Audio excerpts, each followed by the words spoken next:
This year, the United Nations are holding the World Food Systems Summit. High-ranking international representatives from around the world will meet in order to plan the future of our food.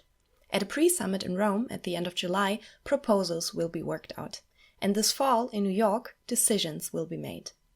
But who actually decides about what ends up on our plates? Who makes the rules, and are we okay with that? Due to the high corporate concentration in the agri-food sector, some few companies have a lot of saying and power when it comes to our food and nutrition. But it should be us making the decisions about how to produce, consume and manage our own food. In other words, it should be us shaping and designing our food systems. After all, a food system describes the path of our food from the field to our plates. This also includes all the different factors that influence what we want to eat and what we can eat.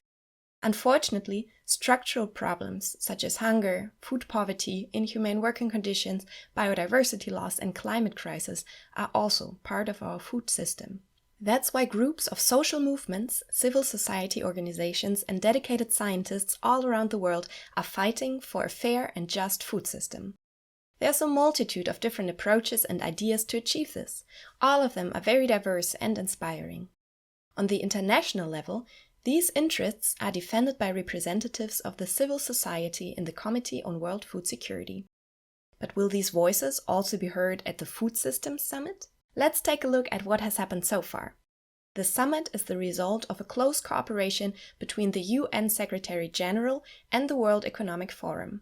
However, no rules were laid down on who would be allowed to participate in the dialogues or invited to the table.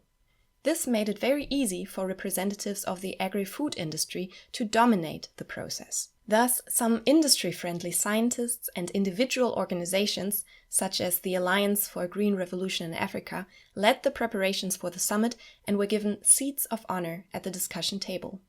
In contrast, the civil society and indigenous peoples mechanism of the UN Committee on World Food Security was excluded. Thus, important political and social innovations are completely ignored in the process. But to solve the structural problems in our food systems, we need fundamental changes, and those will not come from the agri-food industry.